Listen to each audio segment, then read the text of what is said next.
Hydrogen বন্ধন কি? খুবই গুরুত্বপূর্ণ একটি প্রশ্ন এবং পরবর্তী প্রশ্নটি হচ্ছে পানি ও বরফের উপর হাইড্রোজেন বন্ধনের প্রভাব। তো হাইড্রোজেন বন্ধনকে আগে আমরা দেখি। হাইড্রোজেন পরমাণু যখন অধিক তড়িৎ ঋণাত্মক কোনো মৌলের যেমন নাইট্রোজেন অথবা অক্সিজেনের সাথে সমযোজী বন্ধনে আবদ্ধ হয়।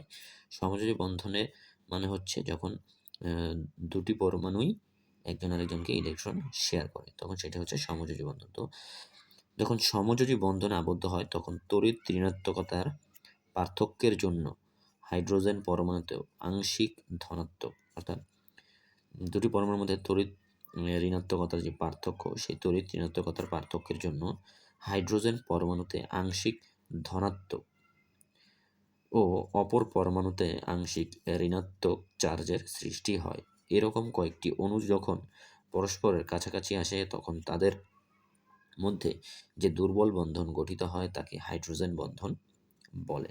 হাইড্রোজেন বন্ধনকে একটি বিন্দু রেখা, এই রেখা দ্বারা নির্দেশ করা হয়। পরবর্তী প্রশ্ন হচ্ছে পানি ও বরফের ওপর হাইড্রোজেন বন্ধনের প্রভাব। হাইড্রোজেন বন্ধনের উপস্থিতির জন্য পানি তরল হয়। অর্থাৎ পানি কেন তরল হচ্ছে?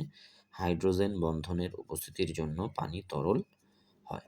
আবার হাইড্রোজেন বন্ধনের উপস্থিতির জন্যই পানি বরফ পানিতে ভাসে। তো বরফ পানিতে ভাসে। হাইড্রোজেন বন্ধনের উপস্থিতির জন্য পানি তরল হয়, আবার হাইড্রোজেন বন্ধনের উপস্থিতির জন্যই বরফ পানিতে ভাসে।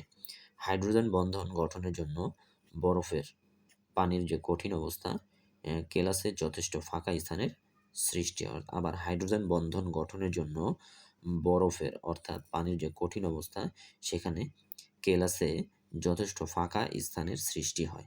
এই যে চিত্রে ফলে বরফের ঘনত্ব পানির ঘনত্বের চেয়ে কম হয় এবং বরফ পানিতে ভাসে।